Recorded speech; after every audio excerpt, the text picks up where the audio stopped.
Day 2 ng Confirmation of Charges hearing.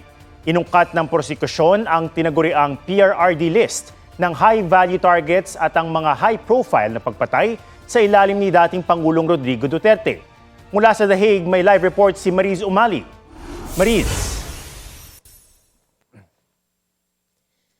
Atom, bago mag-alas 3 ng hapon, oras dito sa The Hague at bago naman mag-alas 10 ng gabi dyan sa Pilipinas, ay nagsuspindi na ang sesyon ngayong ikalawang araw ng Confirmation of Charges hearing para kay dating Pangulong Rodrigo Duterte dito sa International Criminal Court.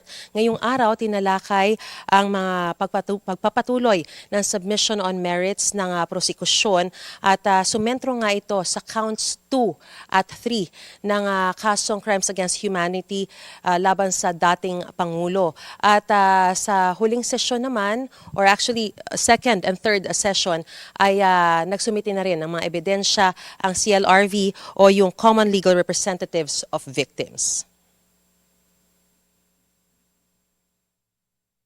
Consistent with the Davao model of killing, rewards were also paid when a high-value target was neutralized, meaning killed. And these rewards were not part of the regular PNP budget, but were provided by Mr. Duterte, who also publicly offered perpetrators rewards for killing. Inungkat ni ICC trial lawyer Edward Jeremy ang listahan ng mga umano'y high-value targets o yung tinatawag na PRRD list ng Pangulo na si Rodrigo Duterte. Nakasaad kung ano ang level ng bawat high-value target. Kabilang daw sa mga nasa listahan ng high-value targets ang umano'y drug lords na sina Albuera Leyte Mayor Rolando Espinosa Sr. at Raul Yap na parehong pinatay sa loob ng selda. Sa isa sa mga tab ng PRRD list spreadsheet, makikita raw na may X na ang litrato ni Espinosa na ayon daw sa isang testigo ay indikasyong napatay na siya. Naungkat din ang pagdawit ni Duterte kay Nooy Ozamis City Mayor Reynaldo Paruhinog sa droga. Todo tanggi si Paruhinog na napatay sa operasyon noong 2017. Naungkat din ang mga pagpatay sa Oplan Tokhang na batay sa mga testigo ay pinuntirya ang mahihirap. Iisa lang din daw ang modus operandi sa mga police report ng mga napatay. Weapons, drugs, and money, or a combination thereof, were then planted at the crime scene. And then the police reports were repeatedly falsified to legitimate the operations as acts of self-defense. The police often used the term nanlaban, which translates to fighting back, to describe incidents in which they supposedly shot a victim. And these reports were often almost identical. In essence, copy-paste reports in which victims were frequently blamed for their own deaths. Nagpakita pa ang prosekusyon ng CCTV ng pagdampot ng pulisya sa isang suspect sa Maynila at kalaunay natagpo ang patay. Naungkat din ang pagpatay sa ilang kabataan tulad na nangyari sa 17 taong gulang na si Kian de los Santos. A 17-year-old child named Kian de los Santos was murdered. Police claimed that Kian de los Santos shot at them and they were forced to shoot him dead in self-defense. This account is contradicted by CCTV footage showing police dragging the child across the ground, and other evidence shows that after pleading for his life, he was shot twice in the head. And the next slide is a graphic image, Your Honours, and that's tab 151. On our screens, we see the tragic image of the body of the 17-year-old child, Kian de los Santos. Isinalaysay rin ang one-time big-time operations noong August 2017 sa Bulacan, kung saan 32 napaslang. Hinikayat pa nga raw ni Duterte ang mga sundalo at pulis na pumatay, manlaban man o di manlaban ang target. Si Duterte rin daw mismo ang nagtiyak na poprotektahan at gagantimpalaan niya ang mga ito ng reward o promotion. Ipinaliwanag naman ng trial lawyer na si Robin Croft ang contextual elements ng crime against humanity sa Duterte drug war. Sa isa sa mga ipinakita niyang datos, di bababa sa 274 na extrajudicial killings ang naitala sa Davao City noong alkalde si Duterte. Ayon sa isang Davao Death Squad member, nasa 1,500 to 2,000 ang kanilang napatay at inilibing sa isang quarry. Nang maging Pangulo si Duterte noong 2016, lalo pa raw dumami ang patayan. Nagpakita si Croft ng mapa kung saan naganap ang patayan na ikinasawi ng libo-libo. Ipinakikita raw nito ang malawakan at sistematikong pagpatay sa buong bansa noong Administrasyon Duterte. As in Davao, police and those working with them were often paid reward money per kill.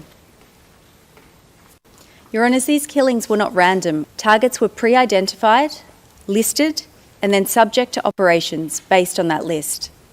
This clearly demonstrates the systematicity of the attack.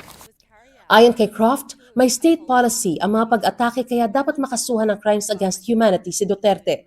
Yan ang Davao Formula o model kung saan pinapatay ang mga kriminal, bagay na nabanggit na rin daw ni Duterte noon sa kanyang talumpati.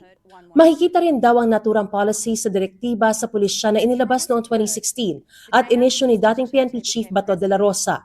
Nakasa dito ang tugon sa issue sa droga at neutralization of illegal drug personalities.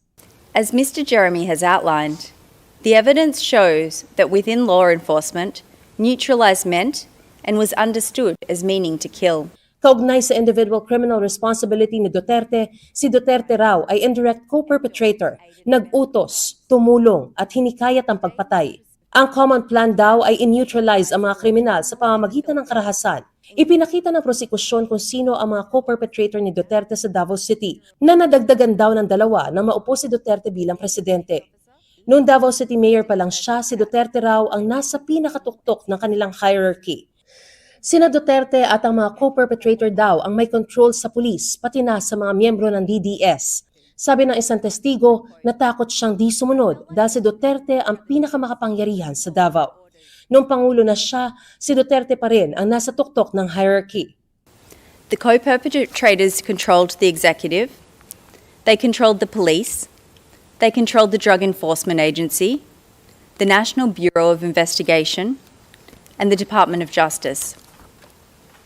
And they used this control to ensure that their subordinates carried out the plan to neutralize alleged criminals. Ayon sa kinatawa ng mga drug war victim na si Paulina Masida, ang tinarget sa drug war ay yung mga galing sa mahihirap na komunidad.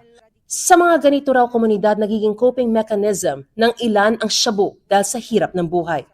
Rather than addressing the root causes of drug addiction, the Duterte administration framed the issue as a criminal one, focusing on punitive enforcement over social responses. Mr. Duterte's response was a selective, violent crackdown of the most vulnerable, recasting conditions of marginalizations as grounds for criminal targeting, rather as manifestations of social injustice.